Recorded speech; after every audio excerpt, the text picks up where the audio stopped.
Our minds are constantly trying to predict the future, to know what's coming next, and we live our lives like photographers, taking snapshots of how we think things should be, and then projecting those images onto tomorrow. The future has no predetermined order. So think about this. How many times have you planned something perfectly only to have it unfold completely in a different way? And maybe you ordered one dish at the restaurant and received another one, just in a very simple example. And even if the new dish was delicious, you couldn't enjoy it because it wasn't what were you expecting.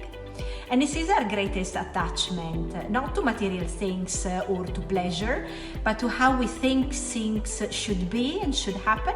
And so we create these mental photographs and demand reality that match them exactly. And so I once knew someone whose small plane had to make an emergency landing in the Amazon. And when people ask him, why did God save you? His question back was really profound. So why do you think this is different from driving to work safely every morning? So the only difference is that one matched his expectations and the other one didn't. So the real suffering comes not from what happens, but from our demand that what happens should match our predictions. And so we suffer because we think that we know how things should unfold. But the liberation is that the certainty of uncertainty is that's the only sure things.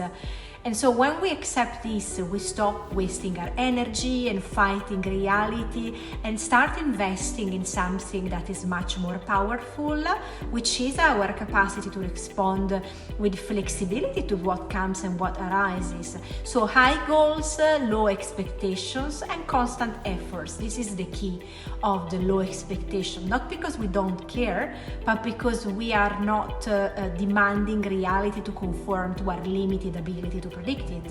And so instead of seeking stability and controlling outcomes, we find it in trusting our inner resources, like a skilled sailor who can't control the winds, but know how to adjust the sails. And this, of course, applies to everything: relationship, work, daily life.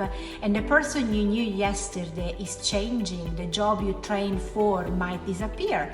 The world is transforming, of course, faster than ever. And our strength isn't in making everything predictable, but in developing what modern thinkers call emotional flexibility, which is the capacity to reinvent ourselves each time.